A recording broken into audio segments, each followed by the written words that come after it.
जब बारिश की पहली फुहार पड़े, मिट्टी की जो खुशबू है वो हवा में घुल जाए, पेड़ों पर आपको झूले दिखाई देने लगे और ओम नमः शिवाय की आवाज़ आपके कानों में गूंजने लगे, तो समझ लीजिए कि सावन आ गया है। क्योंकि सावन सिर्फ एक मौसम नहीं है, बल्कि एक खूबसूरत एहसास है। जी हाँ दर्शकों, यही तो है सावन। बारिश की बूंदों का संगीत, हरे भरे पेड़ पौधों की मुस्कुराहट, झूलों की मस्ती और हर तरफ सावन के गीत। है ना ये बिल्कुल खास मौसम। ये है सावन, रंग हजार।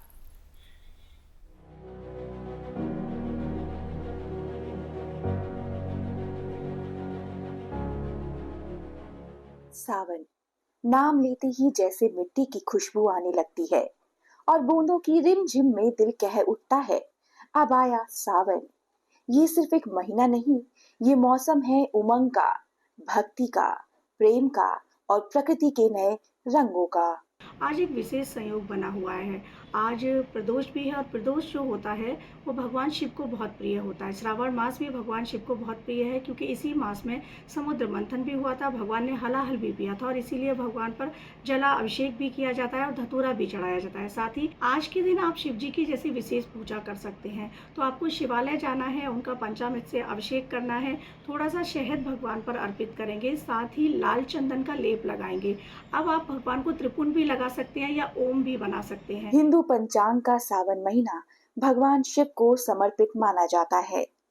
मान्यता है कि सावन में शिव की आराधना करने से मनोकामनाएं पूरी होती हैं। इसलिए मंदिरों में गूंजता है हर हर महादेव। शिव पूजा शिवालय में जाकर हम सब पूजा करते हैं, लेकिन हमें हमारे अंदर के शिव को जगाना होता है। हमारे अंदर जो शिवत्व है उसको जगाना होता है और उसको सही मायने में अपनी चेतना को जागृत करना ही शिवत्व की प्राप्ति करना है। हमारे उपनिषदों में कहा गया है प्रज्ञानम ब्रह्म, मतलब मेरा जो चेतना है वही ब्रह्म है। और यहाँ पर अहम ब्रह्मास्मि कहा गया है, मतलब मैं ब्रह्म नहीं हूँ, मुझ में ही ब्रह्म है। तो शिवत्व की प्राप्ति आपको तब होगी जब सच्चे मन से, सरल भाव से आप शिव की आराधना करेंगे। और शिव का अर्थ होता है कल्याण करना। आप लोगों का कल्याण करेंगे। जब जनहित में हम कार्य करते हैं तब हमारा कल्याण होता है और लोगों का भी कल्याण होता है। सावन आते ही एक और रंग चढ़ता है, मेहंदी का रंग।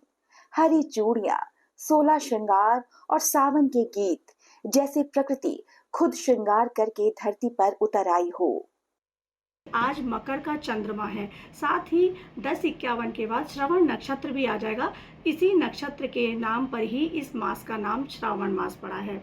और यहाँ पर ये मास जो होता है वो चंद्रमा को भी अति प्रिय होता है, क्योंकि श्रावण मास के जो श्रवण नक्षत्र के देवता हैं वो चंद्रमा होते हैं। तो यहाँ पर जिनकी भी चंद्र जनित परेशानी है उनके लिए भी आज का जो मुहूर्त है वो विशेष मुहूर्त बना हुआ है। आप प्रदोष काल में जाकर शिवालय में, जिनकी भी चंद्रमा पीड़ित है, वो जाकर विशेष पूजा अर्चना कर सकते हैं।